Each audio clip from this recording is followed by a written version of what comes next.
Hey.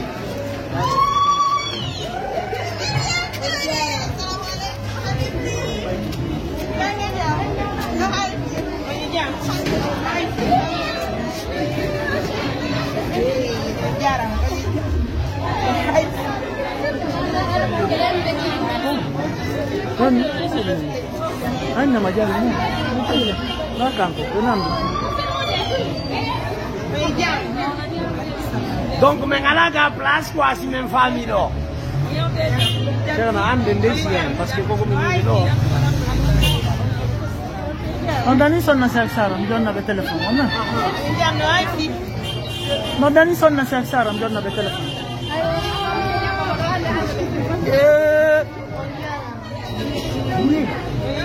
Hey, marama. Ayo telepon onna. Ayo.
Voilà, c'est une petite fille comme vous le voyez, hein. Vous la voyez certes, elle fait d'eau.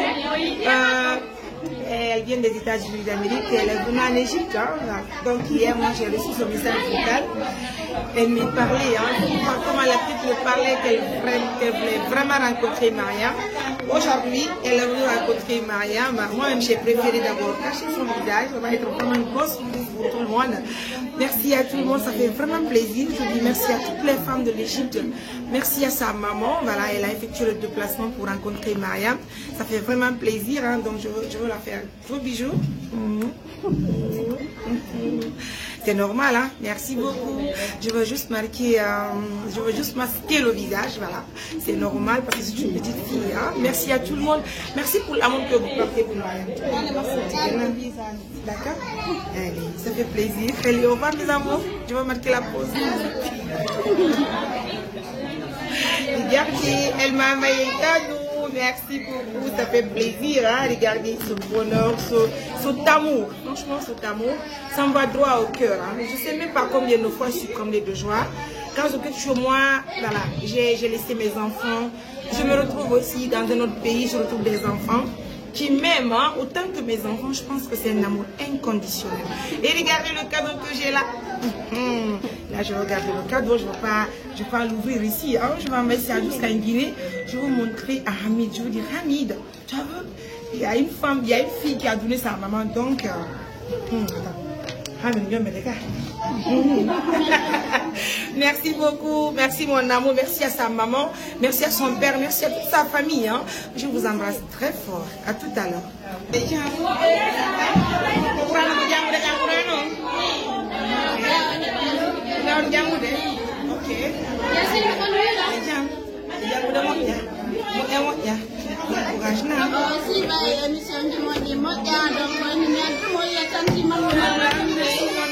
Ça fait plaisir.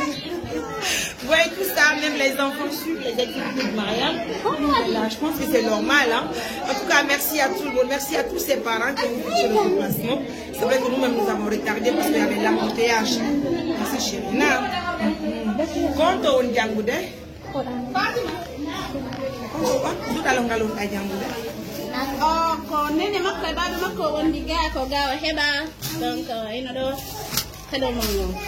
Tout ça là c'est le cadeau de Mariam. Oh là là, voyez ça, les amours, regardez tout ça là, ça fait plaisir. Hein? Oh là là, merci. Franchement, le petit qui a le barca.